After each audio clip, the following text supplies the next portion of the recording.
함께 하실 말씀은 요한계시록 11장 9절에서 13절입니다.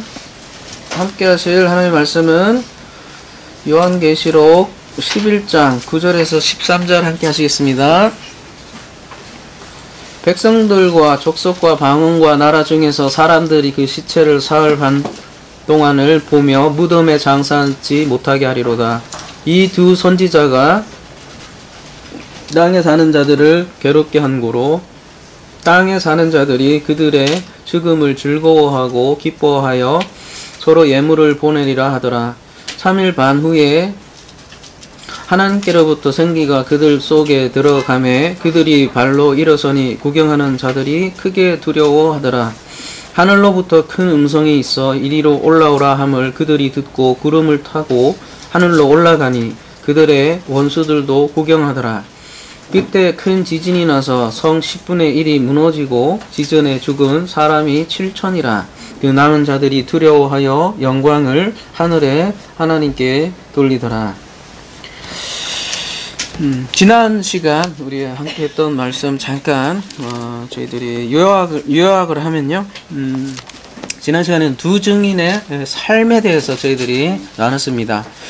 두 증인의 삶은 예수님이 그랬듯이 불을 땅에 던지러 갔죠. 그래서 그 두 증인의 진리의 말씀으로 원수들을 이긴 것입니다.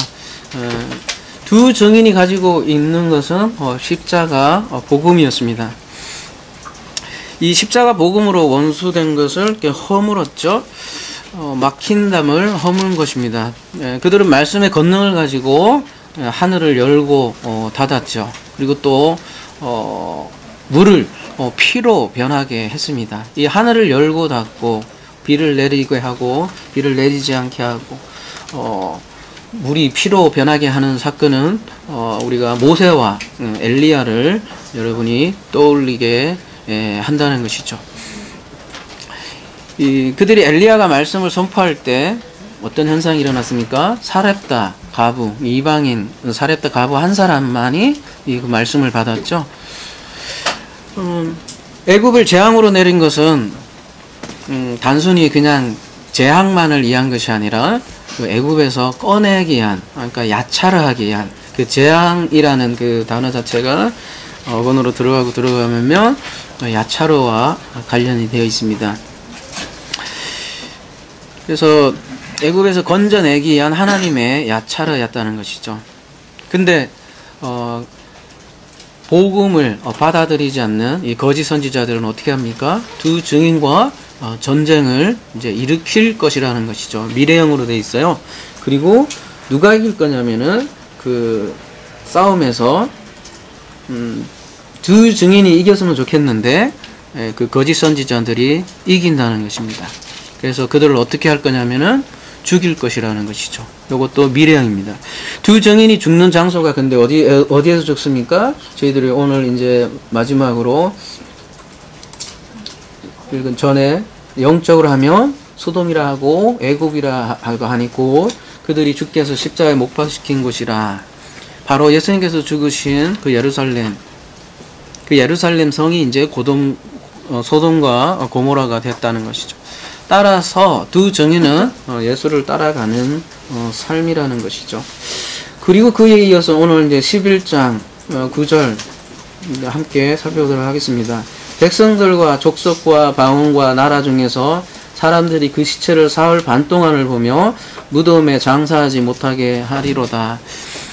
백성들과 족속과 방언과 나라, 이 표현은 여러분 우리가 이미 나눠봤죠.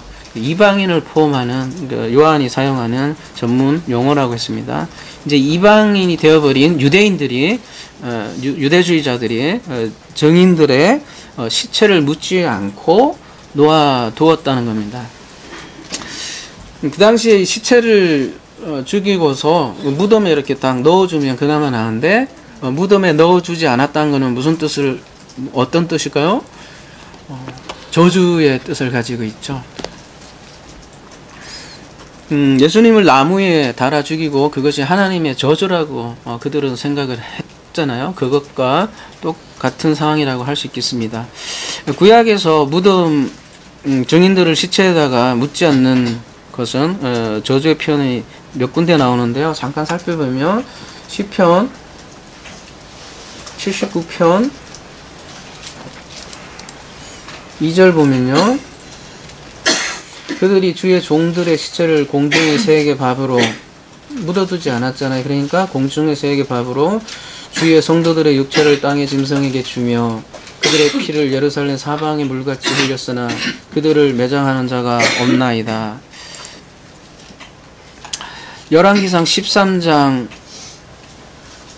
보시면요.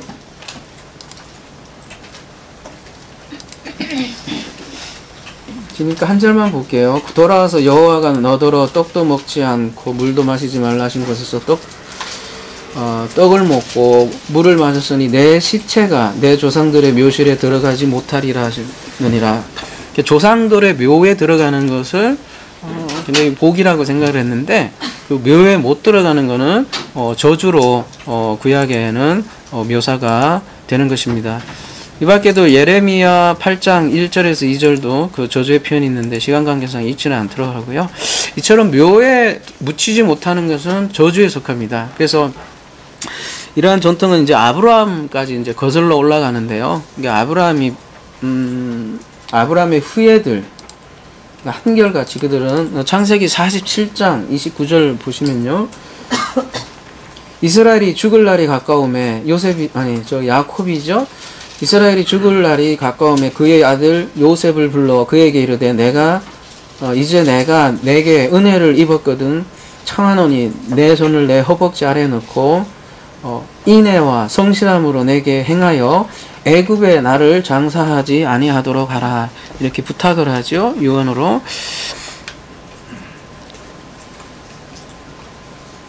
내가 조상들과 함께 눕거든 너는 나를 애굽에서 메어다가 조상의 묘지에 장사하라. 요셉이 이르되 내가 아버지의 말씀대로 행하리다.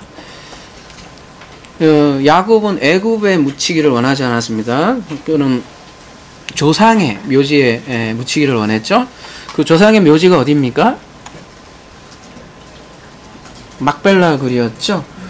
창세기 50장 25절에도 보면 요셉이 또 이스라엘 자손에게 맹세시켜 이르기를 하나님이 반드시 당신들을 돌보시리니 당신들은 여기서 내 해골을 메고 올라가겠다 하라 하였다. 요셉이 110세의 죽음에 그들이 그의 향해서 향제를 넣고 애굽에서 입관하였더라. 요셉도 마찬가지죠. 요셉도 내 해골을 메고 올라가겠다 하여라. 그래서 이거를 히브리서에서 해석을 해주죠. 히브리서에서 보면은 11장 22절에 보면 믿음으로 요셉은 임종시에 이스라엘 자손들이 떠날 것을 말하고 또 자기 뼈를 위하여 명하였으며, 이렇게 믿음으로 요셉은 자기 뼈가 조상 묘에 묻힐 것을 명했다는 것이죠. 막벨라굴인데요. 그 조상들의 묘가 막벨라굴은 어디에 있습니까? 위치상 가나안에 있었죠. 그래서 약속의 땅이었습니다. 그러니까 막벨라는 죽어서 들어가는 곳인데 그 막벨라가 가나안에 있었고, 여러분 우리 성경 공부 그동안 많이 했잖아요. 가나안에 있다는 것은 거기가 바로 천국을 상징을 하기도 하고요. 부활의 소망이기도 합니다. 그래서 그들은 막벨라 굴에 묻히길 원했죠. 막벨라는 뜻이 여러분 보면은 이중의 쌍둥이라는 뜻이거든요. 이게 아마 물리적으로는 이렇게 두 공간으로 돼 있던 것 같아요. 근데 저희들이 영적으로는 이제 죽음과 부활 이렇게 쌍으로 얘기하잖아요, 성경에서는. 그래서 죽음과 부활을 상징하는 것이 이 막벨라 굴이죠. 그러니까 아브라함 후예들은 전부 다 조상의 굴에 묻히기를 원한 것입니다. 애굽에서 묻히면 안 되잖아요. 애굽은 계속 상징적으로 어디입니까? 예, 우리가 계속 지옥으로 상징이 되었잖아요. 그러니까 애굽에 묻히기를 원하고 그 뼈 사실 물리적으로 고기 묻히나 뭐 묻히나 무슨 상관이 있겠습니까? 그러니까 애굽에 묻히기 싫어지는 거죠. 그래서 가나안에 묻히겠다는 것은 가나안 땅이 주는 상징성 때문에 그렇습니다. 다시 본문으로 돌아오면 계시록 11장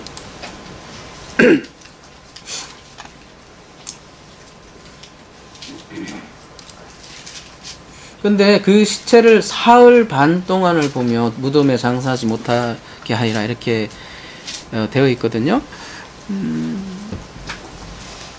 아까 그 저주의 죽음이라고 했잖아요. 그러면은 두 증인의 삶은 예수 그리스도의 삶을 그대로 따라가는 그 사치를 밟아간다는 것을 암시를 하는 거죠. 그러면 예수님은 며칠 동안 장사를, 그러니까 예수님 며칠 동안 장사되었죠? 3일이었죠. 근데 여기는 3일 반이었단 말이에요.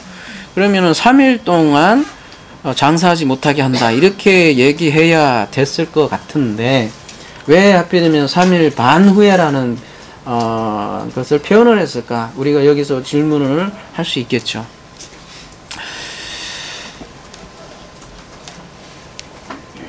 (3일) 반이라는 숫자를 쓴 것은 우리가 지난주 시간에 우리가 3년 반이라는 것을 여러분 떠올릴 수 있을 것입니다. 그래서 이 3일 반과 3년 반을 의도적으로 연결하는 거예요. 여러분 3년 반은 기억하십니까? 저희도 제목에 어떤 기간입니까? 양면성이 있죠.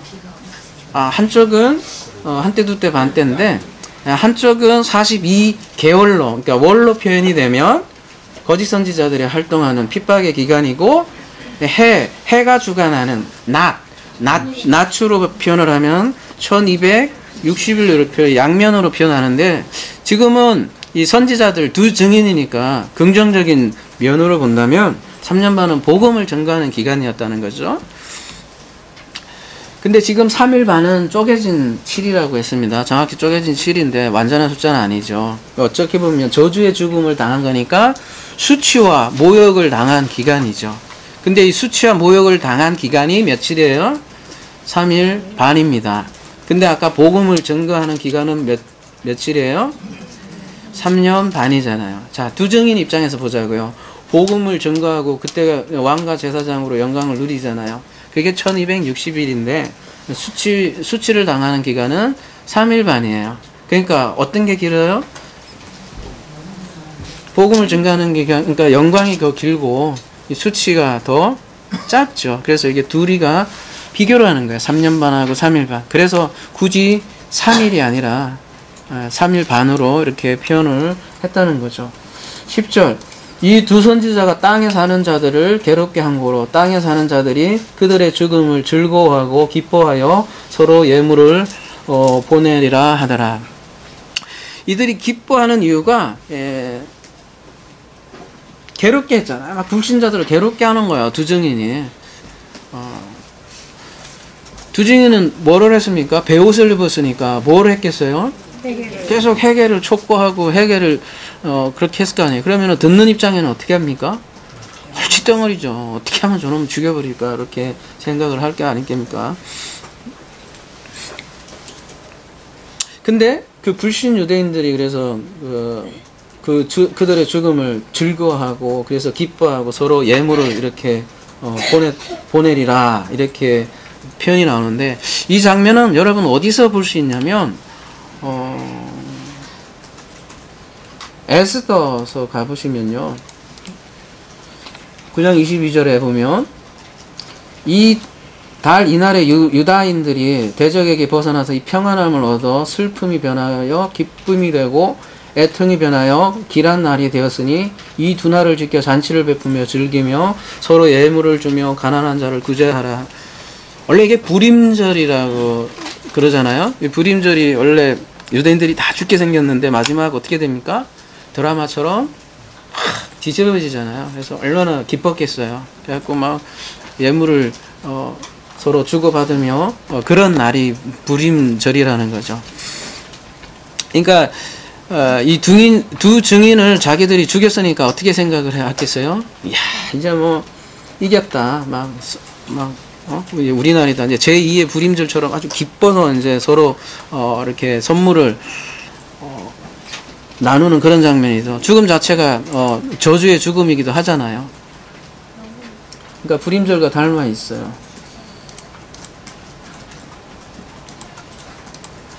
근데 불임절 때도 그랬지만 불임절의 가장 메타포는 뭐예요? 역전이잖아요. 역전되는 것처럼 이게 막 기뻐하고 서로 예물을 이제 보내는데 그 다음에 이제 역전이 일어나는 거죠. 그 역전이 일어나는 장면이 이제 11절, 12절이 되겠죠. 3일 반 후에 하나님께로부터 생기가 그들 속에 들어가매 그들이 발로 일어서니 구경하는 자들이 크게 두려워하더라. 하늘로부터 큰 음성이 있어 이리로 올라오라 함을 그들이 듣고 구름을 타고 하늘로 올라가니 그들의 원수들도 구경을 하더라. 3일 반 후에 두 증인에게 생기가 들어가요. 그리고 그들이 두 발로 일어납니다. 그리고 그들이 구름을 타고 하늘로 올라갑니다. 그리고 두 증인이 부활이죠. 부활로 지금 그러니까 부활과 승천의 모습을 이렇게 보여주는 것이죠. 그러면 우리가 이 부활과 승천을 어떻게 이해할 건가 우리가 좀 생각을 해 보아야 할 것 같습니다.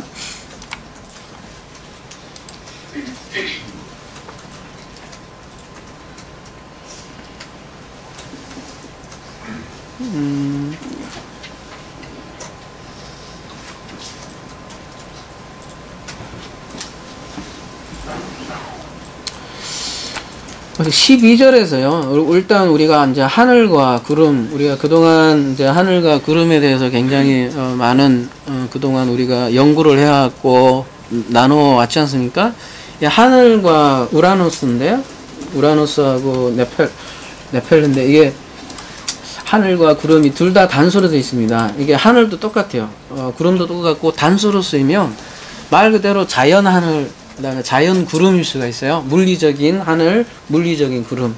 이게 성경에는 근데 이게 두 가지가 같이 동시에 쓰입니다. 이렇게 어떤 언어가 있으면 하늘도 그렇고 구름도 그렇고 단수로 쓰이면 그러니까 우리가 문자 그대로 복수는 좀 생각하지 맙시다. 지금 여기 단수만 돼 있으니까 복수는 또 다르니까 일단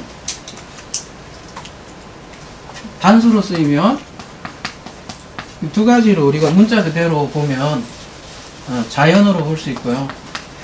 근데 성경은 자연어로만 얘기하는 게 아니라 항상 상징을 이렇게 가지고 있거든요. 이게 사람이 이렇게 몸이 있잖아요. 이렇게 몸이 있으면 그 안에 이게 영이라고 하잖아요. 요게 이제 껍데기가 요런 부분이라면 그 안에 상징이라는 건 안 보이잖아요.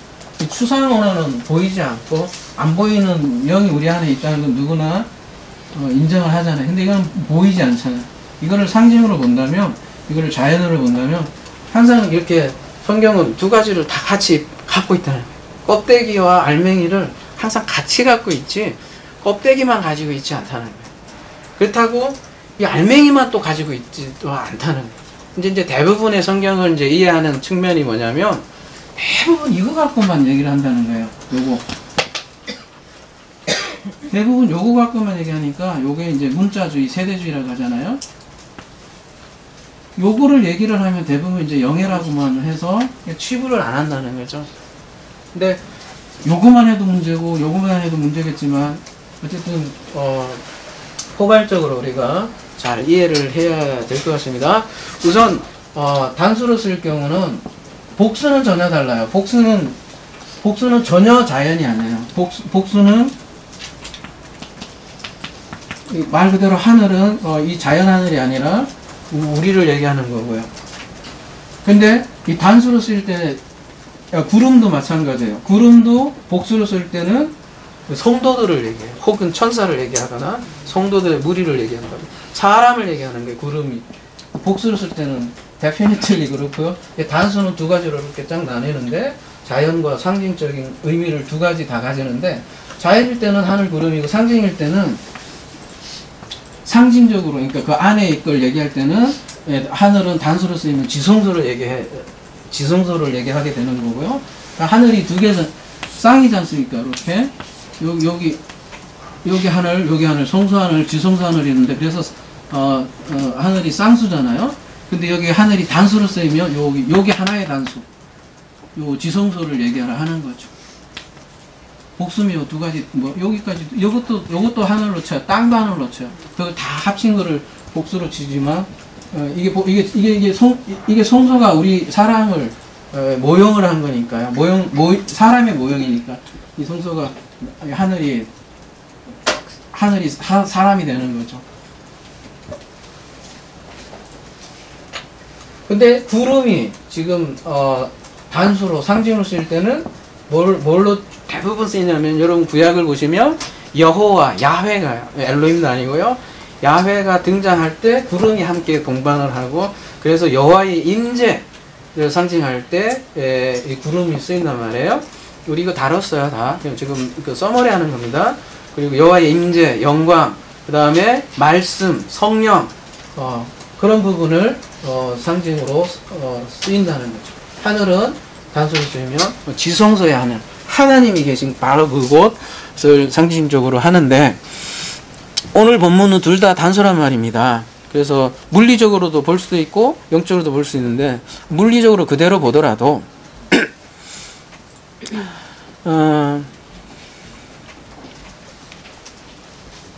그냥 여러분 계시록을 항상 그렇잖아요. 물리적인 그림을 통해서 우리에게 이걸 알리려고 하는 거잖아요. 그렇지 않습니까? 전부 보면 전부 다 어떤 환상이 나오잖아요.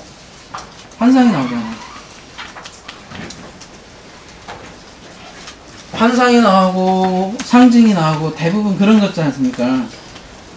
막 짐승도 나오고 막 대부분 그런 장면이잖아요. 그게 여러분 요거라는 거예요, 요거. 응? 근데 요거를 마치 이렇게 실체처럼 그거만 다다 이렇게 생각하면 어떻게 봐, 이걸 어떻게 해야 됩니까? 그렇게 보면 그렇게 나오는 거예요. 666 뭐 이런 모든 해석들이 그냥 다 역사 뭐 적으로 일어나는 적거리 또 막 이렇게 막 그런 식으로 다 해석을 하게 되는 거예요. 근데 그러니까 마찬가지로 여기에서 지금 계시록 11장에서 일어나는 것이 자연적인 단수니까 그렇게 보이는 이제 환상인데요. 이런 거라고 보여도 사건이라고 하더라도 이거를 통해서 이거를 얘기하려고 하는 거라는 거죠. 근데 그러면 그거를 얘기하는 거는 뭐냐면, 단수가 지성소니까요. N 전치사를 쓰고 있어요. 탁오라는 것보다는, 그러니까 구름 안에서 지성소로 가는 장면이 그게 승천의 개념이라고요, 여러분. 그러니까 N호 구름이잖아요. 그러니까 성령으로 지성소로 들어가는 것이 승천 개념이라고요. 자, 아나바이노라고 되어 있잖아요. 이 승천 개념이 아나바이노라는 단어를 썼어요. 그렇지 않습니까? 근데 이 아나바이노가 요한계시록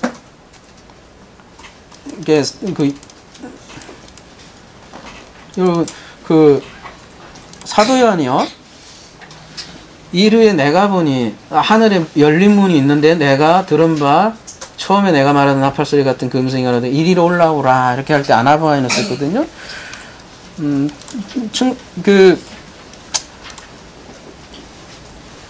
여기 있네. 올라오라. 이때 요한도 일종의 승천한 거예요. 승천한 거라고요. 승천을 했기 때문에 요한은 환상을 보고 해석을 할 수 있고 요한계시록을 기술할 수 있는 거예요. 그렇다면 요한이 실제로 어디 하늘로 올라갔나요? 상공에? 그게 아니라고요. 그가 영적으로 안 오이고 열렸기 때문에 하늘에 열린 문이라고 얘기했고 아나바이노라고 얘기를 한 거라는 거예요. 그러니까 요한도 일종의 지금 승천을 경험을 한 거고요. 그러니까 이 지금 오늘 본문의 요한계시록 11장의 승천이거든요. 그러면은 증인들의 승천입니다. 그러면 두 증인이 누구라고 그랬어요? 교회라고 했단 말이에요. 물론 그 두 증인의 대표는 모세와 엘리야의 그림으로 나왔지만 모세와 엘리야가 누구의 얘기냐면 곧 우리의 얘기란 말이에요. 교회의 승천이란 말이죠. 그러면 이 승천이 반드시 우리의 승천이 돼야 되는 거죠. 만약에 이게 그 말 그대로 요거 박스의 그 물리적인 승천이라면 요한계시록은 예언서인데 그 이후로 한 명이라도 물리적으로 하늘에 올라가야 될 거 아니에요. 근데 올라갑니까? 교회 역사에서 올라갔나요, 누가? 안 하잖아요. 왜 그러면 뭔가 이게 사람들이 알고 있는 부활, 승천 개념이 뭔가 잘못됐다는 것을 여러분이 파악을 해야 된다는 거예요. 만약에 그 부활, 승천 개념이 그게 맞다면 이 두 증인이 예언서잖아요. 그리고 아까 그 미래형이잖아요. 그 두 증인이 바로 교회인데 그 교회가 분명히 죽고 살아나고 하늘로 올라간다는 지금 예언서인데 예언이 하나도 안 이루어지잖아요. 그러면 요한계시록은 버려야죠. 그것도 속히 일어날 일인데 그렇잖아요. 2000년이 지났는데 그러니까 일어나야만 하는 일이에요. 그래야 성경이고 그리고 실제로 일어납니다. 벌써 요한은 일어났고 그 위에 많은 분들이 일어나는데 어떤 식으로 일어나냐. 사도 바울은 승천을 어떻게 얘기하고 있냐면 에베소서 2장 6절에 보면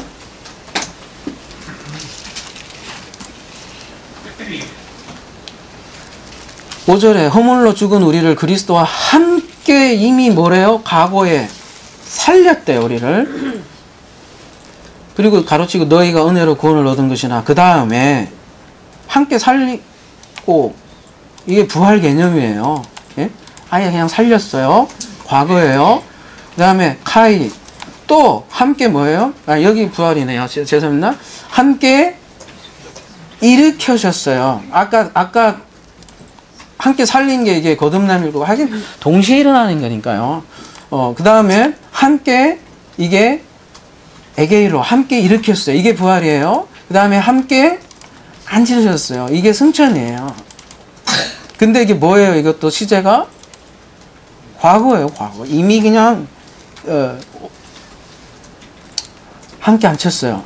근데 여기는 또 복수예요. 그죠? 하늘이. 여기는 복수면 어떻게 되는 거예요? 여기에서는 말 그대로 응?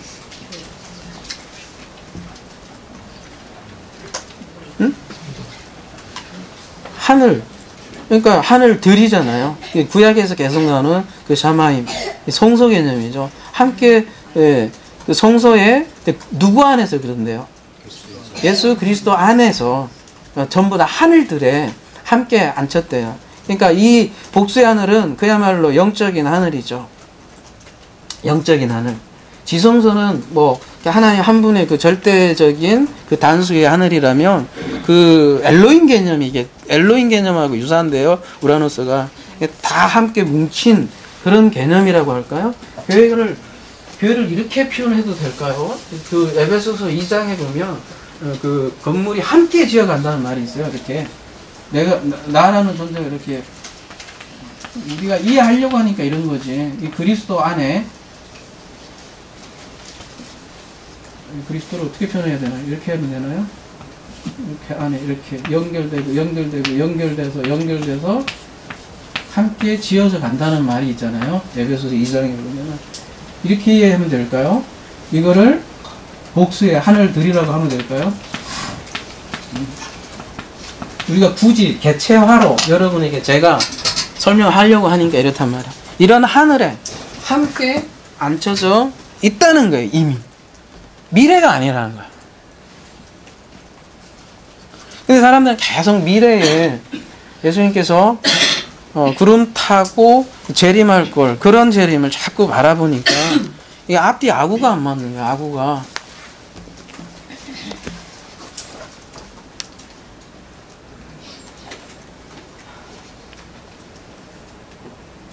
그러니까 이미 이루어질 일로 표현하고 있고요. 과거로 하니까. 그러면 분명히 하늘은 상공에 있는 걸 말하는 게 아니고 사도 바울이 이렇게 복음 전도하면서도 하늘에 앉혀 있다고. 우리도 마찬가지라는 거예요. 이미 하늘에 앉혀져 있어요. 어이 땅에 있는데 뭔 소리야 이렇게 하는데요. 그렇지 않아요. 보세요. 그러면 마태복음 13장 이거는 그냥 한글로 볼게요. 빠르게. 마태복음 13장 전체가 다 하나님 나라 비유예요. 여러분 하나하나 다시 묵상해 보면 전체 이게 죽어서 가는 그 하늘의 상공의 하늘을 말하는 바가 하나도 없어요. 하나도 없어요. 그 중에 그냥 시간 관계상 대표적으로 하나만 보면 여러분 천국은 마치 밭에 감춘 보화 같으니 사람이 이를 발견한 후에 숨겨두고 기뻐하며 돌아가서 자기 소유의를 다 팔아 그 밭을 사느니라. 원어로 죄송합니다. 원어로 한번 볼게요. 천국이 뭐라고 표현이 됐는지. 우라노스라고 돼 있는데 여기도 우라노스 바실레야라고 돼 있는데요. 하늘들의 나라인데요. 사실은 이게 천국이라는 개념은 여러분 마태복음밖에 없어요. 보면 한번 나중에 한번 찾아보세요. 제가 찾아드릴게요. 예, 그냥 한번 처음부터 끝까지 구약서부터 천국 한번 쳐볼게요. 디모데 후서인가 어디 하나 딱 하나 그것도 없네. 디모데 후서에 하나 있는데 예. 마태복음에만 나오잖아요. 디모데후서 이거 하나인데 그럼 대부분은 마태복음에 나온다는 거예요. 그러면은 왜 그런가? 근데 다른 성경에 보면 대부분 하나님의 나라로 나와요. 57개가 나오는데 전부 다 마막, 눅, 그 다음에 서신서에는 또 하나님의 나라가 거의 없어요. 이걸 이해를 하셔야 돼요. 그러니까 왜 그러냐면은 아까 우라노스가 원래 뭐냐면 데오스예요. 하나님의 나라 할 때는 호데오스, 바실레아 호데오스예요. 근데 이 호데오스를 유대인들은 부르기를 꺼려 했어요. 그래서 아도나이로 이렇게 불렀고 야훼를 부르기 꺼려해서 아도나이를 불렀단 말이에요. 그런 사상을 유대인들에게 전하는 대상이 그래서 독자가 마태복음은 그래서 데오스 대신에 우라노스로 이렇게 대체시킨 거예요. 그래서 하늘로 됐어요. 하나님 나라가 아니라. 근데 아까 마가복음, 누가복음은 그냥 하나님을 썼어요. 이방인들에게 쓴 거니까. 근데 원래 하나님의 나라가 맞아요. 그러니까 천이라는 그러니까 자체가 원래 천국 자체가 이게 천이잖아요. 이런 천국인데 하늘 그런 거랑 생각을 우리가 하는데 하늘이 아니라고. 그냥 하나님 나라라고. 그리고 실제로 성경에서 얘기하는 하늘 개념 자체가 우리가 생각하는 그 하늘이 아니라고요. 근데 실제로 만약에 그 하늘이라면 이게 봐보세요. 얼마나 역설인가 한번 보세요. 천국은 만약에 우리가 생각하는 극락의 천국이면 그 하늘이라면 하늘나라는 말하자면 이게 우리나라 말로 하면 하늘나라잖아요. 하늘나라는 마치 감추인 보화 같은데 그 보화가 어디에 있어요? 밭에 있잖아요. 밭에. 이 자체가 역설이라고요. 땅에 있다고요. 하늘인데 어떻게 땅에 있냐는 거죠. 이 자체가 역설이라는 거예요. 그러니까 하늘은 어디에 있냐면 여러분 땅에 있다는 거야. 밭에. 이 자체가 벌써. 근데 문제는 뭐냐면 밭에 있는데 이 메시지가 뭐예요? 마태복음 13장 44절이 주는 메시지가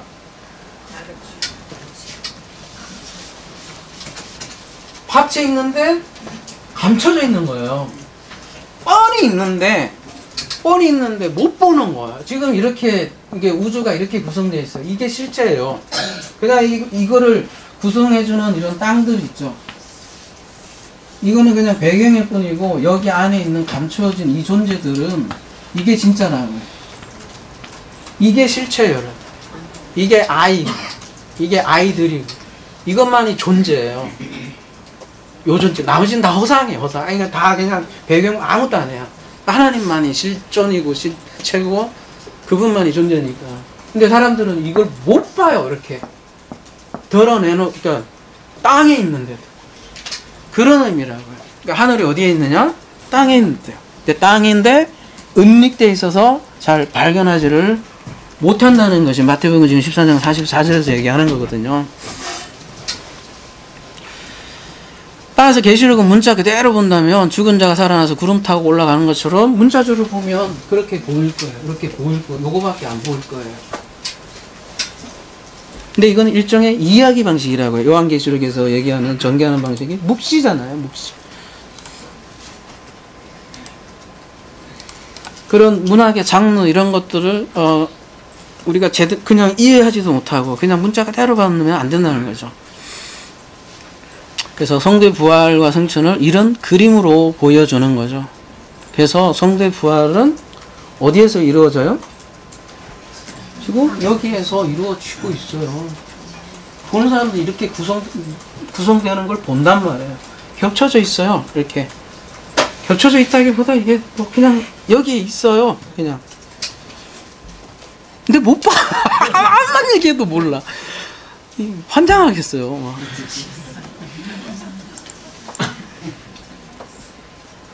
그거를 하늘에 앉혔다라고 얘기하는 거예요.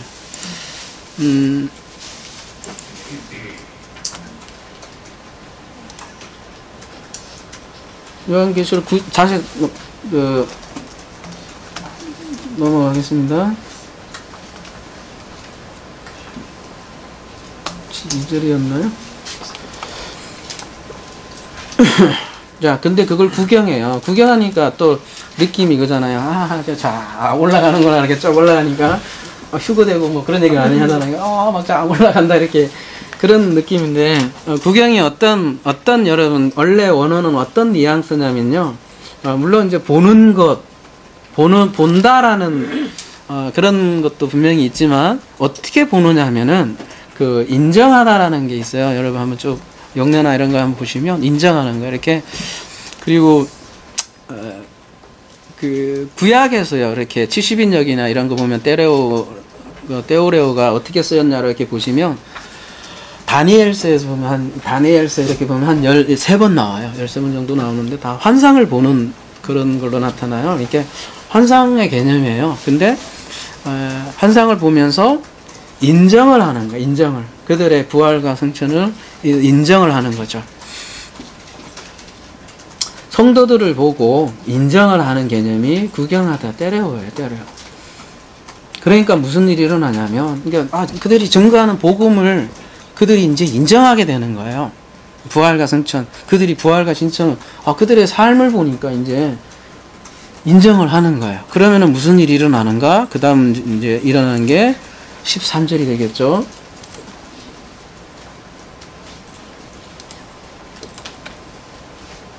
그때에 큰 지진이 나서 성 10분의 1이 무너지고 지진에 죽은 사람이 7천이라. 그 남은 자들이 두려워하여 영광을 하늘의 하나님께 돌리더라. 오늘의 제목이 지진에 죽은 7천이라. 이건데 이게 메인 본문이 되겠죠. 그래서 지금까지 열심히 달렸는데 이제부터 시작입니다. 이게 굉장히 조심해서 이게 읽어야 할 본문이에요. 정말 여러분도 같이 고민해 보시고, 굉장히 어려운 본문이에요. 이렇게 아마 주의하는 데가 거의 없을 거예요, 여러분. 아마 대부분 거꾸로 알고 있기 때문에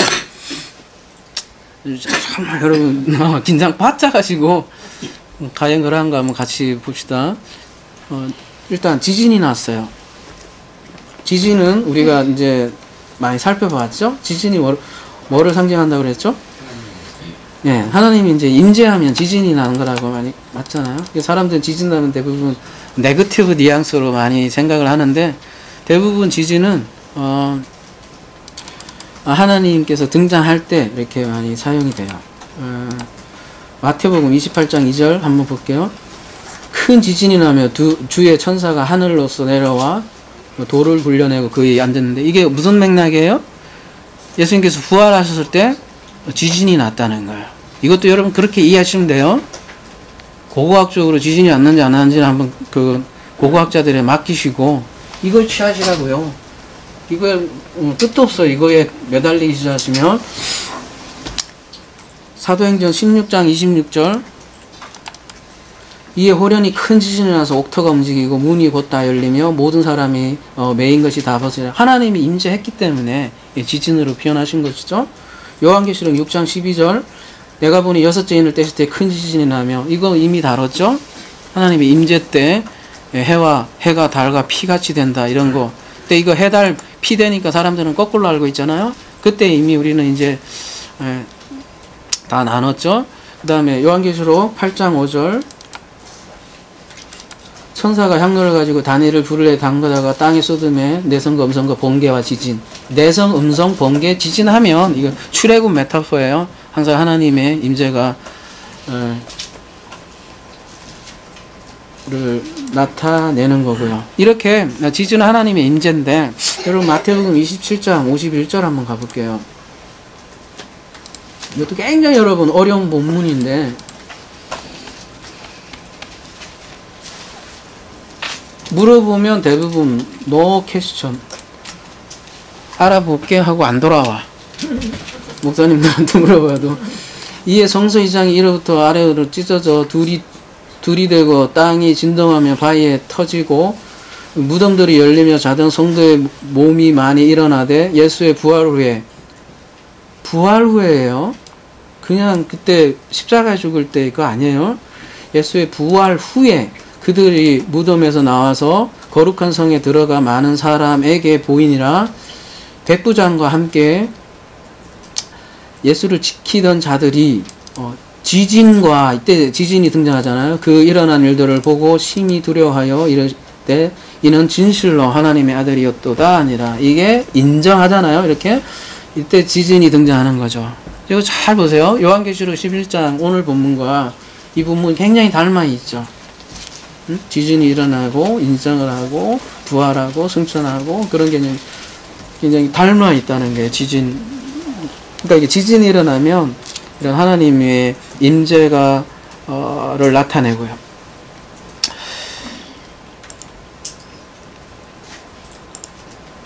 뭐 복잡한 본문이라 이게, 여러분 이게 누굴까요? 부활 후에 그들이 무덤에서 나와서 거룩한 성에 들어가 많은 사람에게 보이나. 그들은 누굴까요?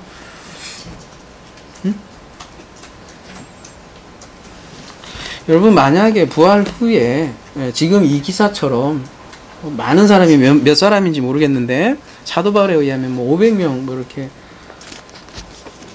뭐 부활을 먹게 했다고 이렇게 하는데, 여기 부활 후에 많은 사람들이 무덤에 나와서 막 그 망치처럼 이렇게 해서 거룩한 성에 만약에 들어갔다면 어떻게 기록되어 있겠어요?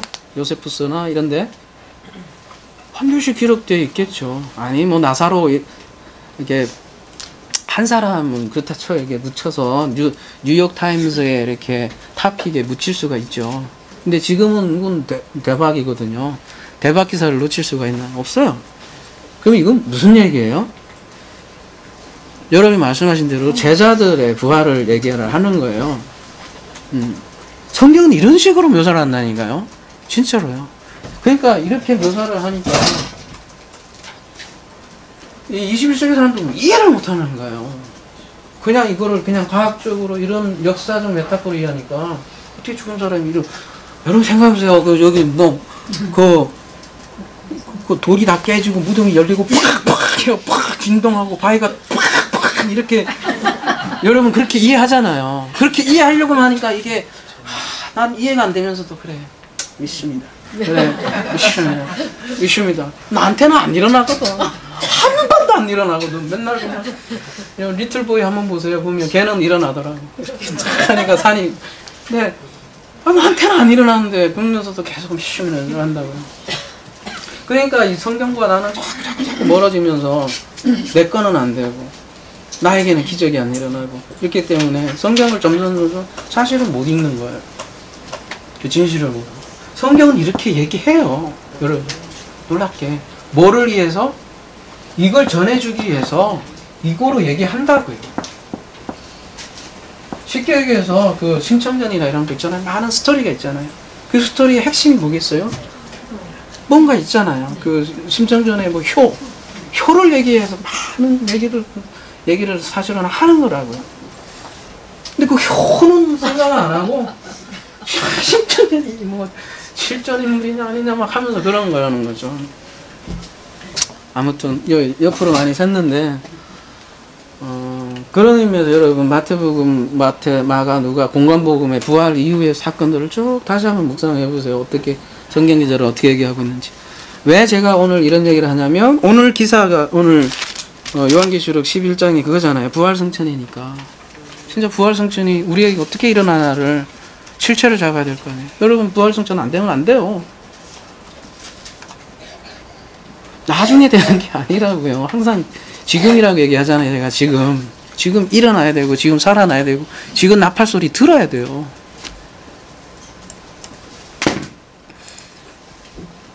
자, 오늘 본문 다시 돌아가서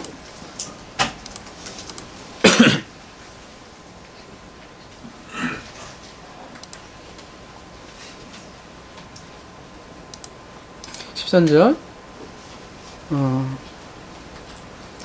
큰 지진이 나서, 지진은 그렇고요. 성 10분의 1이 무너지고, 이렇게 되어 있습니다. 지진에 죽은 사람이 7천이라. 이때 성은 어디입니까, 이제? 예루살렘 성이죠? 우리로 말하자면, 이제 영적으로 의미를 얘기하면, 나팔이 뭐랑 관련이 있다고 했죠? 그랬죠, 제가?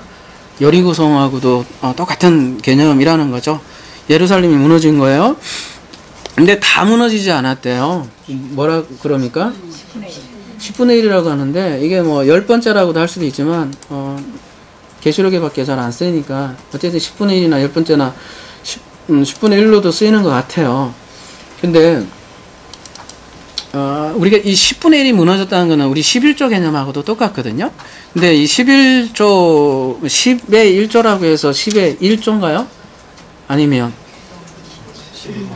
10의 대표니까 굳이 이게 산술적으로 10분의 1은 아니라는 거잖아요. 전체를 대표하는 거잖아요. 그러니까 전체하고도 상관이 없어요. 그러니까 10분의 1이나 10번째나 뭐 문법적으로 해도 마찬가지라는 거죠. 중요한 거는 그런데 몇 명이 죽느냐면 지진에 죽은 사람이 뭐래요? 7천이래요. 근데 원문 한번 잠깐 볼게요. 이 원문에 뭐 하나 쌀랑 빠져 있어요. 살짝. 꼭 이래.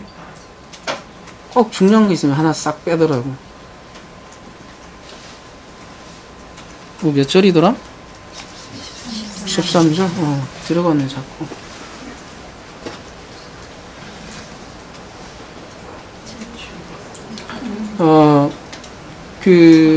지진에 죽은 사람들, 소유격이죠? 사람들의 주격은 뭐예요? 오노마, 이름들이 뭐래요? 7천이라, 이렇게 하거든요. 그러니까, 보니까 7천명 막 죽인 걸로 이렇게 생각하니까 이렇게 번역을 한 것 같아요. 근데 실제 주어는 이름들이에요, 이름들. 근데 그 이름들이 뭐냐면 7천이래요. 그러니까 사람이 단순히 이게 7천명 죽었다는 얘기가 아니에요, 이게.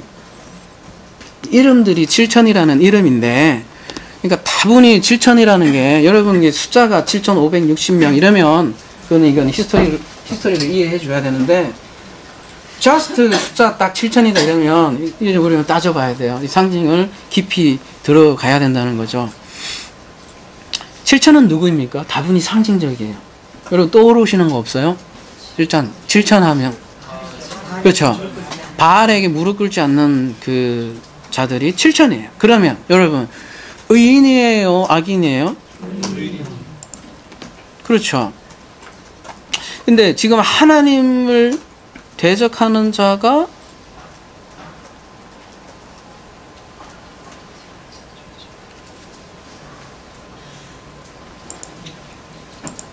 죽은 거예요? 아니면 이거 누가 죽은 거예요? 그러니까 의인이 죽었을까요? 자, 우리 계시록 11장을 계속 굉장히 아주 신중하게 봐야 된다는 건데, 자, 그 원수들도 구경하더라 했잖아요. 원수들도 인정을 했어요. 그러니까 지진이 났어요. 그래서 큰성 10분의 1이 무너지고 그 지진에 죽은 사람이 7천이래요. 우리 그 왕상 다시 한번 가볼게요. 왕상 열왕기상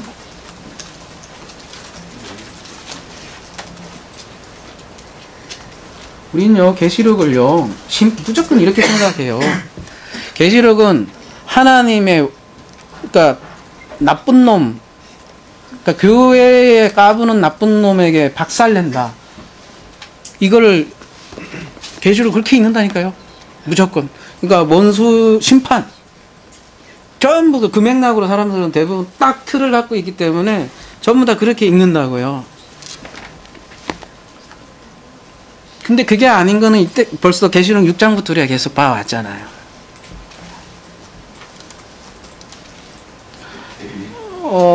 계시록 19장 18절에 보면 7천이 이야기 나오니까 여기 보면 한번 7천이라는 걸 잠깐 봅시다. 7. 우리 이제 이미 많이 봤잖아요. 뭐예요? 쉐바. 예. 7. 그 다음에 1000. 뭐예요? 알레프. 이게 알레프가 1000이라는 뜻도 있으니까. 그 1000 숫자이기도 할 수도 있을지 모르겠지만, 더 근본적인 뜻은 뭐예요? 7은 완전수고요. 그 다음에 맹세하다 이런 거에서 나왔고, 하나님의 맹세라는 뜻이잖아요. 그 의미적으로 보면 엘리야가 저밖에 혼자밖에 없어요 그랬더니 하나님께서 남은 자가 7천이다.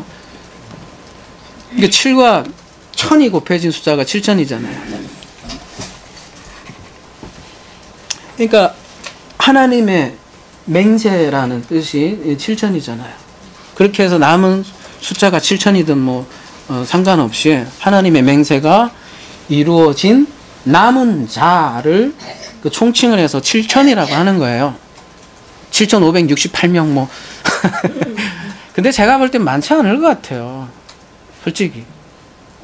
그렇게 살았다 가고 하나 받았는데, 응? 그러니까 이게 단순히 딱 7,000명을 얘기하는 것 같지는 않아요. 제가 아무리 봐도.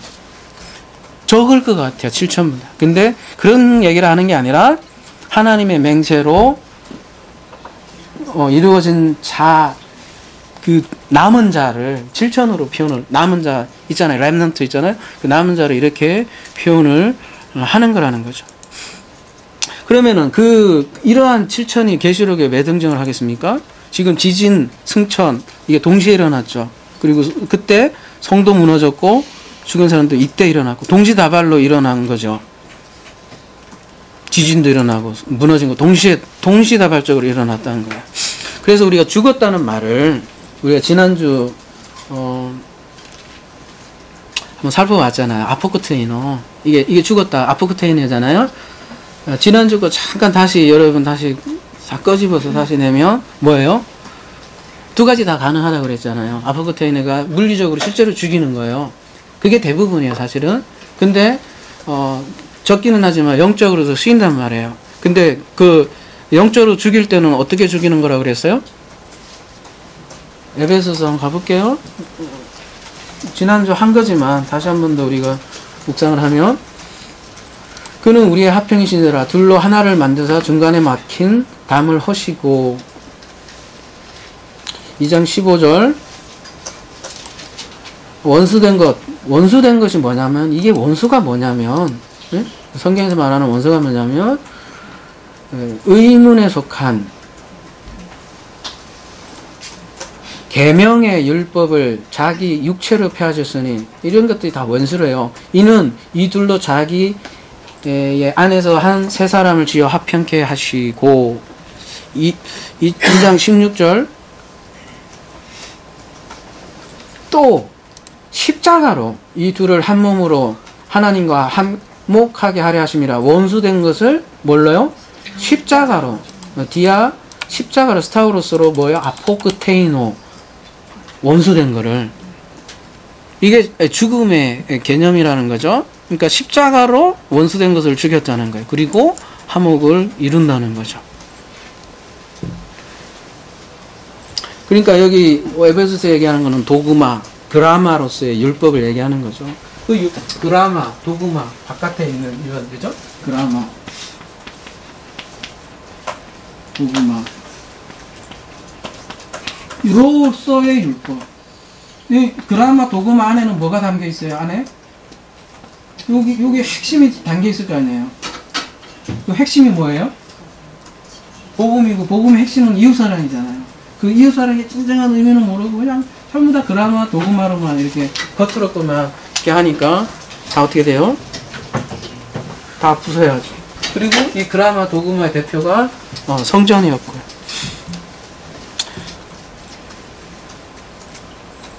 그래서 지진을 굳이 우리가 이렇게 얘기한다면, 성전으로 얘기하자면, 여기가 애굽 땅이잖아요. 땅이고, 지진이 어디에 일어나요? 땅에 이렇게 막 두두두두두 나는 거죠. 땅에게 지진이 나는 거예요. 여러분 이제 여러분 이 성전이 여러분 자신이잖아요. 어디에 지진이 나겠어요? 우리가 가지고 있는 무적행의 자리, 애굽의 자리, 어둠의 자리, 애굽의 자리, 우리가 가지고 있던 애굽의 전부 다 이게 그라마, 도그마 이런 것들이 다 이 애굽의 자리에 있는 거예요.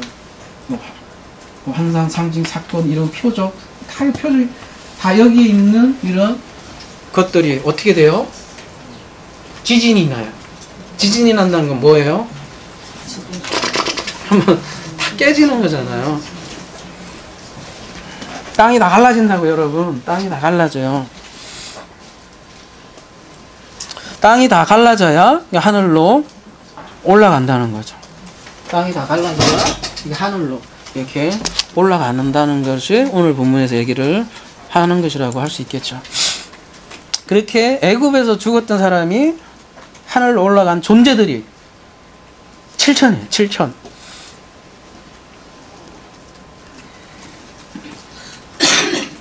그러니까 하나님이 여리고성을 무너뜨리고 지진을 내고 그들을 죽여서 7천으로 완성하는 거예요. 이게 영적 추수예요. 여러분 하나님이 살인하시는 하나님이 아니라니까요. 자꾸 요한계시록 보고 이상하게 하나님을 뭐 이렇게 사랑의 하나님이 갑자기 이상해졌어요. 그런 완전히 대비되는 걸로 해석을 해버린다고 우리가. 보복의 신으로 이렇게 갑자기 구약의 그 이상한 하나님으로 바뀌었어요. 이렇게 해석을 하게 된다고요. 그래서 복음으로 막힌 담을 허시는 장면이에요. 그래서 굳이 7천이라는 단어를 쓴 겁니다. 여러분 성경의 메타포를 그동안 쭉 진행했잖아요. 한 34편 정도. 만약에 부정적인 숫자라면 이렇게 쓸 수가 없어요. 여러분 조금만 상징을 이제 성경이 일관적으로 가본다면 부정적인 숫자는 어떤 식으로 쓰냐면 고린도전서 10장 7절 가보면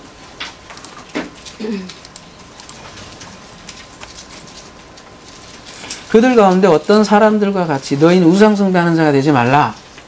기록된 바 백성이 앉아서 먹고 마시면 일어나서 뛰논다 함과 같으니라. 그들 중에 어떤 사람이 음행하다가 하루에 23,000명이 죽었나니 우리는 그들과 같이 음행하지 말자. 이렇게 2자로 죽으로 시작을 해요. 이렇게 뭐 이게 3,000명이면 또 다를 거고 아직 우리가 여러분 그동안 많이 다뤄왔잖아요. 이런 식으로 썼지 7천이라는 단어를 쓸 수가 없어요. 어떻게 알레프가 들어간 단어를 이렇게 부정적으로 쓸 수가 없는 거죠. 근데 대부분은 이 요한계시록 7,000명을 뭐라고 내가 보니 뭐 99.9번 다 그런 거야. 나쁜 놈들 다 죽여버려. 진짜. 아니 그러니까 부활 승천했으니까 이제 이 두정이는 부활 승천했고 그건 이제 지켜봤고 지진이 나고 나머지 애들은 다 하나님 죽여버렸다. 그러니까 신난다. 하나님 만만세. 지금 우리 지구상에 일어나는 거 보세요. 종교전쟁이 일어나면서 어떤 현상이 일어나는지 똑같아요. 하나님의 영광을 위해서 살해한다니까요. 그러고서 하나님의 영광이다 이러잖아요. 대부분 살해는 종교에서 일어나요. 여러분. 무서운 현실이에요. 누가복음 14장 31절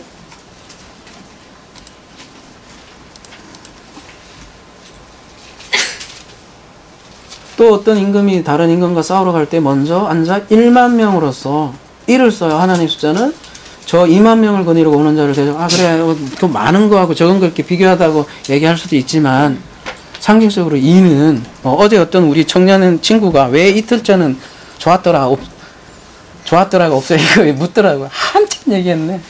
그거 얘기하려니까 우리가 했던 언약 얘기부터 다 해서 많은 얘기를 했는데 그거 다 떠나서 2는 이렇게 분리의 숫자입니다. 그리고 대적의 숫자이기도 하고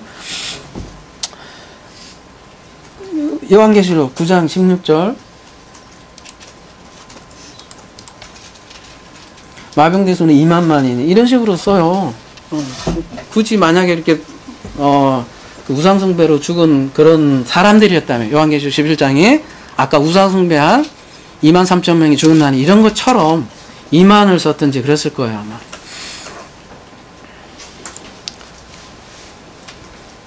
또 10분의 1이니까 또 어떤 사람은 그렇게 얘기하더라고요. 예루살렘 인구가 7만 명이었다. 7만에 10분의 1이니까 7천 명이 죽었다. 이렇게 얘기를 하더라고요. 실제로 예루살렘이 7만 명이었을까요? 그렇지 않아요. 그래서 사람들이 그렇게 눈으로 보이니까 저주의 죽음으로만 보이는 거죠. 늘 하나님은 늘 공포의 대상이에요. 그 사람들에게는. 나쁜 짓 하면 죽어. 뭐 이런 늘 계시록이 공포의 드라마가 되는 거예요, 여러분. 세상에도 이런 일이 일어나잖아요. 실질적으로 기근도 일어나고 지진도 일어나고 막 여러 가지 현상들이 일어나잖아요. 근데 그런 현상들을요, 드라마, 도구마로 이렇게 보면 하나님은 어떤 하나님으로 보이냐면 악마로 보여요, 그냥. 어떻게 하나님이 이렇게 우리 이렇게 태어나게 해서 다 죽일 수가 있는가. 그러나 이 도구마, 이게 겉으로가 아니라 안에 사랑으로 보면 하나님은 다 사랑이시죠. 심지어 죽음까지도. 심지어 기근 고통까지도 우리가 이거 하나 만들려고, 이거 하나 만들려고 일어나는 현상이지. 이런 현상들은 다 지금 다 어떻게 보면 다 허상이에요. 이거 만들려고 다 따라놓은 배경이지. 이걸 깨닫지 못하면 마지막 때는 이 지구가 없어지고 세상이 새로운 세상이 만들어지다 이런 생각밖에 안 하는 거죠. 그래서 세상에 이런 지식, 철학 이런 걸로 다 해서 풀으려고 하니까 요한계시록도 그대로 그 눈으로 보인다는 거죠. 예레미야 10장 20절 보면요. 2절 보면 여호와께서 이와 같이 말씀하실 때 여러 나라의 길을 배우지 말라. 이런 거 배우지 말라. 네? 이 사람들 특징이 뭐냐면 하늘의 징조를 두려워해요. 너희는 그것을 두려워하지 말라. 그래갖고 무슨 일만 터지면 그걸로 성경을 해석하려고 그래. 오늘도 나 지금 아까 카톡에 또 뭐 날라왔어요. 읽어드릴까? 그러니까 빨리 우리 그런 카톡 많이 오잖아요. 이런 거 있으니까 우리 빨리 뭐 어떻게 모여서 기다려야 되고 막 그런 거잖아요. 그래서요, 우리가 다시 한번 말씀드리지만 계시록을 보고 두려워한다면 스스로 이방인임을 드러내는 거예요.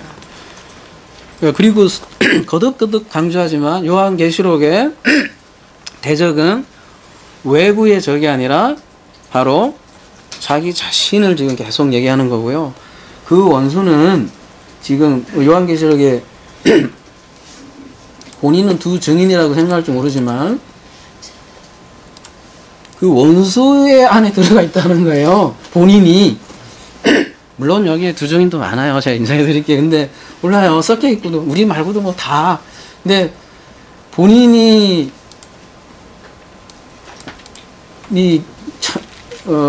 여기라고 생각을 한 번이라도 안 한 사람이 여기에 있을 가능성이 커요. 그 사람들이 그 원수에 포함되어 있을 거라는 거는 꿈에도 생각을 못 해요.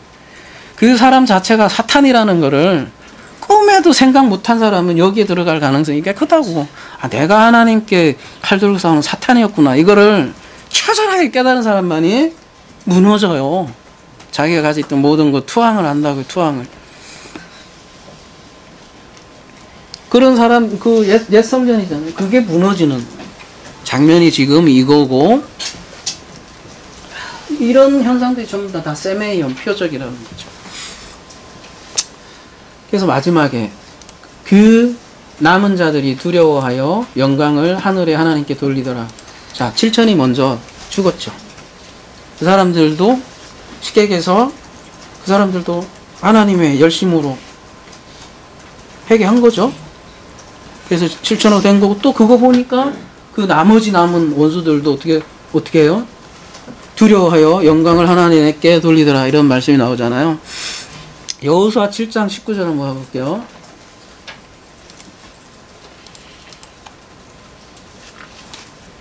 그러므로 여호수아가 아간에게 이르되 내 아들아 청하노니 이스라엘의 하나님 여호와께 영광을 돌려. 여호와께 영광을 돌린다는 그 맥락에서 그 앞에 자복하고 내가 행한 일을 내게 알게 하라.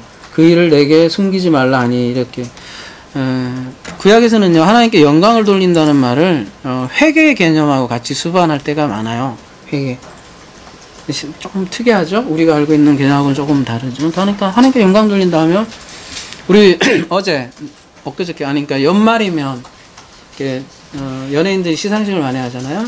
이 영광을 우리 뭐 하나님께도 돌리고 하는데 성경에서 말하는 적어도 영광 개념은 그 연예인들이 그런 얘기할 때 어떤 좋은 일이 생겼을 때 그 어떤 원인이나 그 영예를 어떤 존재에게 돌린다는 그런 의미잖아요. 근데 우리 산상순 때도 했지만 마태복음 5장에 뭐 이런 말씀 때문에 그런 분들은 이런 걸 많이 생각하는 것 같아요. 이같이 너희 빛이 사람 앞에 비치게 하여 그들로 너희 착한 행실을 보고 하늘에 계신 너희 아버지께 영광을 돌리게 하라. 이렇게 요 말씀 보고 그런 생각을 많이 하는데 근데 요 말씀을 얘기를 하려면 요 전에 거를 쭉 봐야 되잖아요. 쭉 전에 거 보면 무슨 얘기가 나와요? 14절 15절에 한마디로 얘기하면 빛의 존재가 되어야 뭐 빛을 비추든지 말 거 아니에요. 영광이란 뜻 자체가 뭐예요? 영광은 뭐 나타내다라는 거예요. 한마디로 얘기하면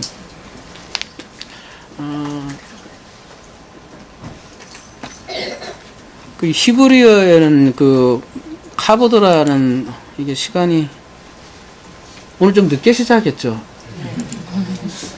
조금 더 갈게요. 그러면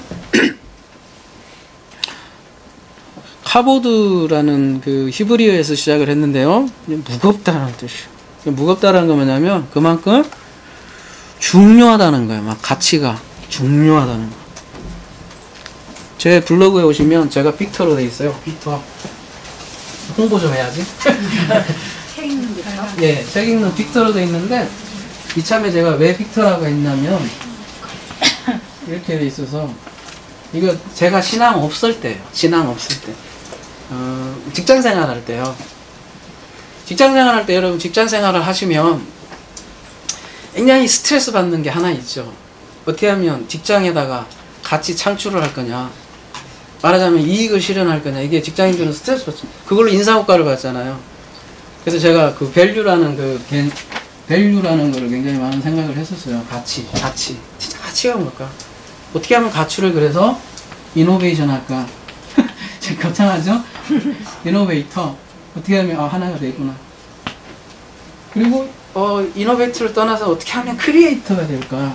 가치를 창조할까?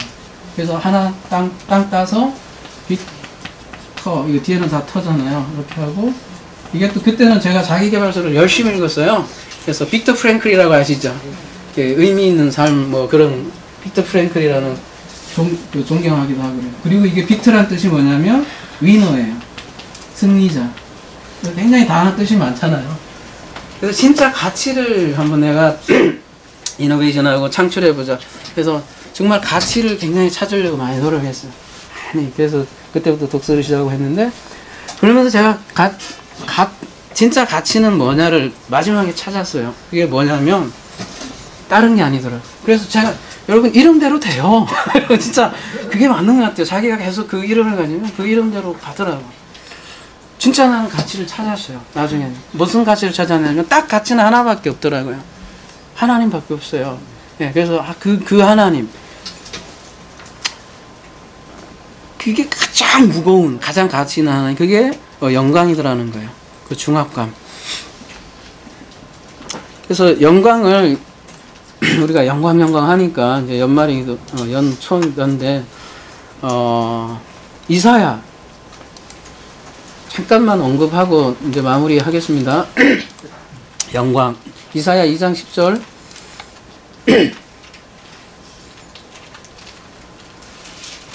이사야 2장 10절에서는 여호와의 이엄과 광대하심의 영광을 피하라 이렇게 해서 이엄과 광대하심을 이렇게 영광으로 표현해요. 그 밑에도 마찬가지로 이엄과 2장 19절에서도 광대하심을 이렇게 묘사를 하거든요. 근데 이사야 35장 2절에는요.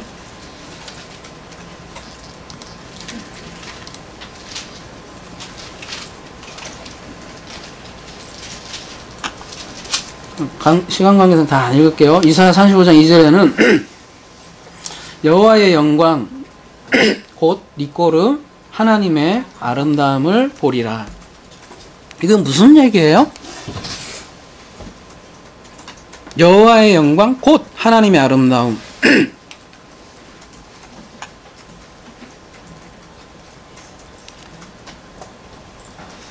이게 아름다움이라고 되어 있지만 말 그대로 여호와의 영광은 곧 하나님 자체, 이런 의미라는 거죠. 그래서 영광하면 굉장히 모호해요. 사실은 여러분, 하나님의 이엄, 영광, 뭐 수많은 걸로 굉장히 모호해요. 그렇기 때문에 그 모세가 뭐라고 얘기를 했냐면, 출애굽기 33장 18절 가보시면 이런 얘기 할 만도 해요. 그래서 뭐라 그래요? 모세가 가로되 원컨대 주의 영광을 어떻게 하래요? 내게 보이소서. 좀 보여줘. 보고 싶었나 봐요. 모세도 이걸로 하면 좀 잘 안 보이니까 좀 크게 한 걸로 보일게요. 출애굽기 33장 19절. 여호와의 영광을 내게 보이소서. 여호와께 이르시되 내게 모든 선한 것을 내 앞으로 지나가게 하고 여호와의 이름을 내 앞에 선포하리라. 나는 은혜 베풀 자에게 은혜를 베푸고 긍휼히 여길 자에게 긍휼을 베푸니라. 또 이르시되 네가 네가 내 얼굴을 보지 못하리니 나를 보고 살 자가 없음이라. 여러분, 얼굴을 보고 살 자가 없대요. 거꾸로 어떻게 하면 볼 수 있을까요? 죽으면 되겠죠. 여호와께서 또 이르시되 보라, 내 곁에 한 장소가 있으니 너는 그 반석에 서라. 내 영광이 지나갈 때에 내가 너를 반석텀에 두고 내가 지나가도록 내 손을 덮었다가 손을 거두리니 내가 내 등을 볼 것이요 얼굴은 보지 못하니라. 치웠네. 오늘 이거 굉장히 많이 얘기를 한 건데 이렇게 일단 놓고, 영광은요, 뭐 아까 신약에서는 독사인데 도케이노에서 나온 건데 이렇게 쫓아가다 보면, 그리고 여러 용법상도 하나님의 나타나심이에요. 나타남. 그리고 하나님 자체가 영광인데, 이게 성경에 이렇게 문맥을 보면 하나님이 나타나는 거예요. 그러니까 모세도 당신의 영광을 보여주시라니까 뭔가 이렇게 좀 보여주는 곳으로 좀 알려달라고 했던 문맥이 영광으로 나타나는 거거든요. 영광이 쓰여지거든요. 근데 하나님의 영광을 어떻게 나타나느냐? 근데 인간이 하나님을 직접 볼 수 없다는 거죠. 그러니까 보려고 하지 마세요, 여러분. 성경에서는 못 본대요. 보고 싶으면 죽으세요, 그냥. 근데 오늘 이제 죄송합니다. 죽지 마세요. 할 일도 많으세요. 진짜 이 시대의 빛입니다, 여러분들은.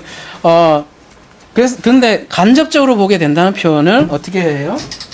이 등을 본다는 표현으로 지금 얘기를 하는 거예요. 실제로 하나님은 이렇게 등이 있겠어요, 어쩌겠어요. 그런 표현으로 이렇게 해주신 거라고요. 그래서 구약에서는 그래서 아까 제가 했잖아요. 여호와의 아까 구름 단수 얘기하면서 할 때, 여기 가볼게요. 그러면 출애굽기 24장 16절.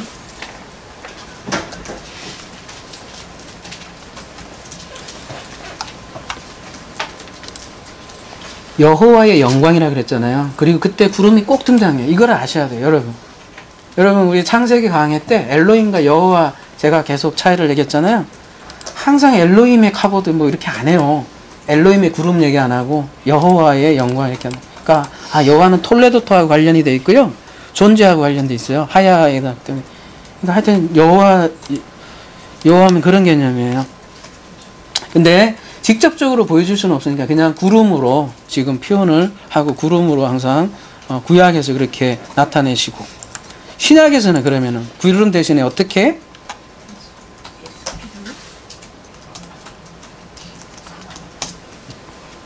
말씀이 육신대 우리 가운데 거하매 그 영광을 보니 아버지 독생자 영광이요 은혜와 진리의 충만이요. 신약은 누굴 통해서?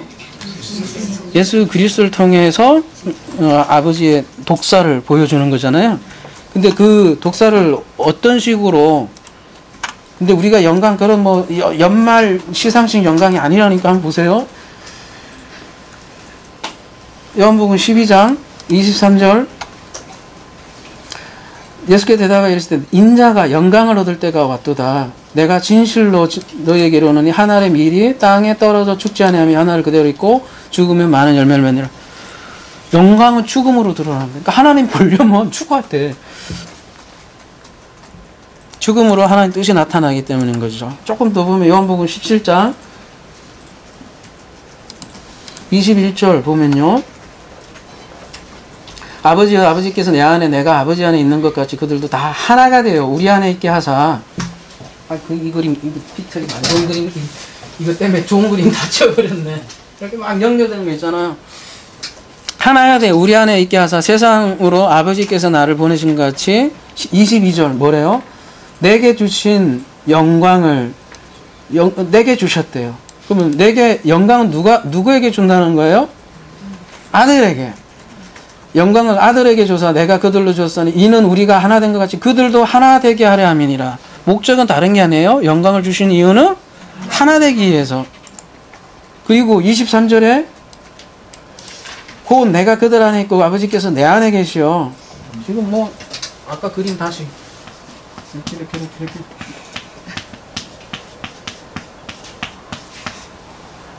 같이 있어요. 이렇게 있어요. 그래서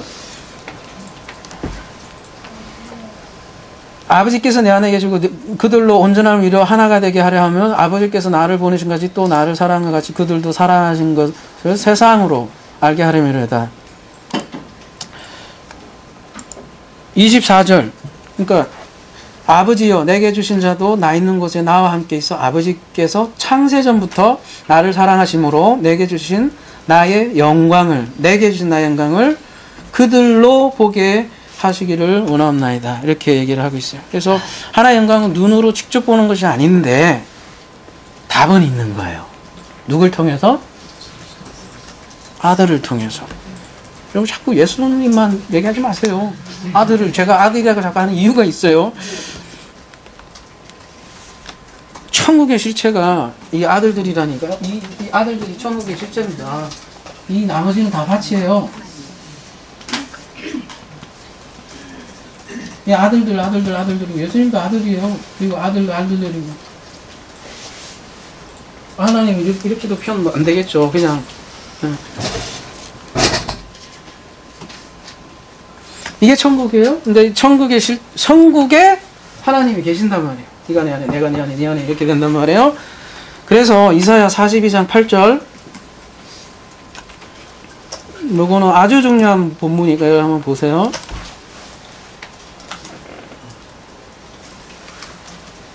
이거 안 하면 우상 되는 거예요. 우상은 다 이런 것에 경배를 한다고요. 여기다가 이런. 네? 이거 다 보이는 거잖아요. 생기도 없고 다 죽은 건데 이걸 자꾸 섬겨. 이 신이 몇 가지 신이 있냐면 80억 명의 신이 있어. 자, 나는 여호와니 이는 내 이름이라 나는 내 영광을, 이때 영광이잖아요. 다른 자에게 내 찬송을, 그러니까 영광하고 찬송 개념도 거의 비슷한 거네요. 이게 대꾸가 돼 있으니까 내 찬송을 우상에게 주지 아니하니라. 또 안 준대. 다른 존재에게는. 그럼 누구에게 준다? 자기 자신에게, 그러니까 자기 존재에게만 준다고 이사야는 분명히 얘기해요. 안 준대요. 다른 우상에게. 그러면서 요한계시록 21장 10절에는 뭐 어떤 장면이 등장을 하냐면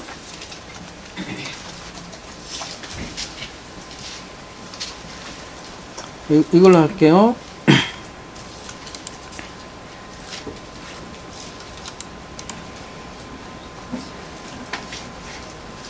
성령으로 나를 데리고 크고 높은 산으로 올라가 하나님께로부터 하늘에서 내려오는 거룩한 성 예루살렘을 보이니, 이게 교회예요. 지금 다른 거 얘기하는 거 아니에요? 거룩한 성 예루살렘 고인이 거기에 뭐래요? 하나님의 영광이 여기 있죠. 여기 딴 데 있는 게 아니라 하나님의 영광이 이 거룩한 성에 있어요. 이 영광이 다른 데 있는 게 아니라 이렇게 영광이.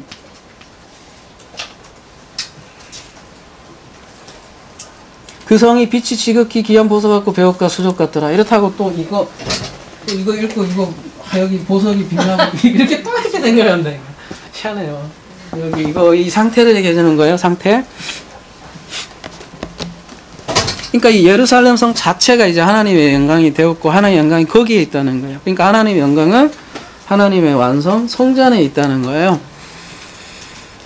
근데 이렇게 된 이유가 아까 요한복음 17장에서 예수님께서 기도했던 것처럼 우리 아버지하고 나하고 하나 된 것처럼 그들도 하나 되게 하옵소서. 이럴 때 그 영광이 여기에 있다는 거죠. 그러니까 우리 영광과 찬송이 같은 개념인데요. 거의 대꾸가 되어 있는데요. 영광을 돌리는 방법, 즉 찬송을 돌리는 방법은 내가 그 빛이 되는 것밖에 없어요. 아무것도 없는데 돌리긴 뭘 돌려. 없는데 자기 자신이 착한 행실을 아까 얘기했잖아요. 마태복음. 그 착한 행실이 쭉 보면 그런 개념이 아니라고요. 그리스도 자체고 그리스도의 그런 자체가 나의 빛이고 그 빛이 되는 수밖에 없다는 거예요. 자기 자신이 빛의 존재가 될 때 아버지께 영광 빠꾸 시키는 게 아니라 주신 거를 그냥 이렇게 뭐라고 해야 되지? 반사체라고 해야 되나요? 돌리는 개념이 아니라 자동적으로 그냥. 그래서 모세가 어때요? 실질적으로 얼굴이 그냥 막 해가 빛났다고 했잖아요. 그러면 어디 그 중세 시대의 건물 보면은 이렇게 뿔 달린 이렇게 모세 이렇게 있는 게 영광을 봤다 그런 게 아니고 모세는 영광을 본 거예요. 근데 물리적으로 본 게 아니라 완전 깨달은 거지. 야, 진짜 신이 뭐고 하나님이 뭐고 그 이름이 뭐고 이거에 대해서 완전히 깨달은 거예요. 그거를 뭐라고 하냐면 두려움이라고 하는 거예요. 여러분, 두려움. 마지막 두려움에 대해서만 할게요. 마무리는 해야 될 거 아니에요, 그죠? 오늘 광고가 많아서 조금 늦어졌는데, 이 두려움은요, 이 진짜 두려움은요, 이거 막 쫄아갖고, 하나님이 나를 심판해서 있잖아요? 7천명 죽였으니까, 그 의미 아니라고 했어요? 7천명 죽였으니까, 쫄았어, 두려웠어. 그래서 내가 항복할 수밖에 없어. 그러니까 하나님, 당신은 위대하시니까, 이게 하나됨이에요? 그게 이제 아버지와 아들 관계, 그런 게 아니라, 진짜 두려움은 뭐냐면요, 그, 중압감, 압도감, 그 존재의 위대함, 그러니까, 그 영광의 나타남을 목격했을 때의 그 두려움. 그거를 여러분, 누미노제라고 들어보셨어요? 누미노제? 예? 누미노제란 말을 나중에 한번 찾아보세요. 그러면,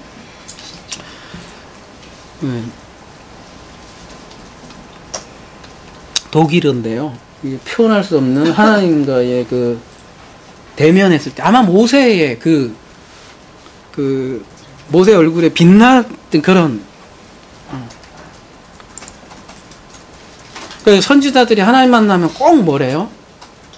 죽은 자 같이 해야 되고 내 입술이 막 그런 것들이 대부분 내가 죽은 자 같이 될 때 할 때 그 영광에 압도되는 그런 두려움이에요. 이게 막 그 하나님의 영광의 나타남에 대한 두려움. 자, 여러분 계시록 11장 13절로 이제 마무리 다시 돌아가면요. 계속 마무리래. 그 남은 자들이 두려워하여 영광을 하나님께로 돌리더라. 이렇게 돼 있죠? 근데 여러분 요한계시록 9장 이게 다 연결이 되어 있습니다. 이때 나팔 이후에 계속 일어나는 거예요. 9장 20절 보세요. 여기는 어떻게 됐어요? 여섯 번째 나팔이 불렀는데도 어떻게 했어요? 여기도 보면 그 남은 자들은 어떻게 해요? 회개하지 아니했더라. 이렇게 돼 있잖아요. 이때는 회개하지 않아요. 이거 왜 회개하지 않아요? 여긴 전부 다 거짓 선지자들의 문맥이잖아요. 그런 걸로 거기에서 그렇게 고통을 당하는데도 회개를 안 해. 피질리의 말들이니까. 그런데 오늘 요한계시록 11장에는 뭐래요? 마지막에는 이 두 증인의 사역이잖아요. 두 증인의 사역으로 해서 이제 회개를 한다는 거죠. 그 차이예요. 9장은 애국교회였고 거짓 선지자들에 의해서 진짜 고통스러워 하면서도 그냥 해결을 하지 않는데 11장에는 이제 두 증인, 그러니까 참 선지자의 부활과 승천을 목격하고 두 증인을 통해서 그들은 하나님의 영광을 보았다는 거예요. 그래서 그들은 회개한 거고 해결을 한 거죠. 진짜 마무리하겠습니다. 이처럼 우리에게 부활과 승천은 지금 여기에서 이루어지는 현실입니다. 그리고 그 부활 승천된 존재들, 즉 아들들을 통해서 아버지의 영광이 나타나는 것입니다. 그러니까 하나님 나라가 우리를 통해서 드러나는 것이요. 이러한 영광이 저와 여러분에게 계속 찬란히 빛나기를 기도합니다.